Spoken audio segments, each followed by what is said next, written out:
اسدالله خالد مهم حقیقتونه ښکاره کړل. دا چې څنګه اوسې ویلي مطلب تر پایه راسره وګورئ. ګرانو لیدونکو السلام علیکم. د افغانستان د ملي دفاع سرپرست وزیر اسدالله خالد ویلي طالبان سولې ته هیڅ اراده نه لري او ښایي د دوحې خبرې هم کومه مثبته پایله ورنه کړي.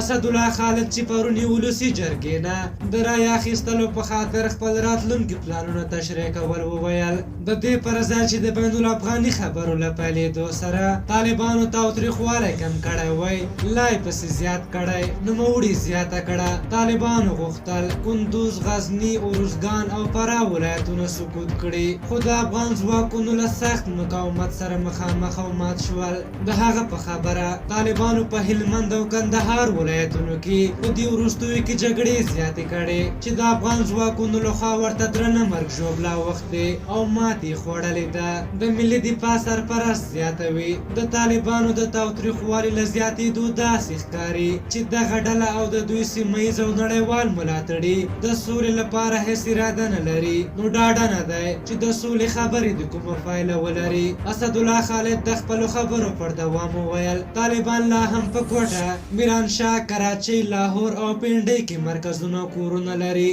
او ټپیانې هم هلته تداوي کیږي. نوموړي په خپلو خبرو کې دا هم وویل چې افغان ځواکونه اوس مهال 90 سلنه خپله او 4 سلنه چې هوایي عملیات دي د بهرنیو مرستیالانو په مرسته مخ ته وړي. د ده په خبره که سوله وشي بیا هم له افغان ځواکونو پرته هیڅ ځواک او ډله د سولې ساتنه نشي کولی. د ملي دفاع سرپرست وزیر د هغه ګونګوسو او راپورونو په اړه چې ګڼې بهرني ځواکونه له افغانستان څخه ووځي وویل تر اوسه یې داسې کومه نښه نه ده لیدلې او که ووځي بیا هم افغان ځواکونه د خاورې د ساتلو چمتووالی لري. اسدالله خالد زیاته کړه د بهرنیو ځواکونو د وتلو په صورت کې افغان ځواکونه د دې وړتیا لري چې له خپلې خاورې او خلکو ساتنه او دفاع وکړي.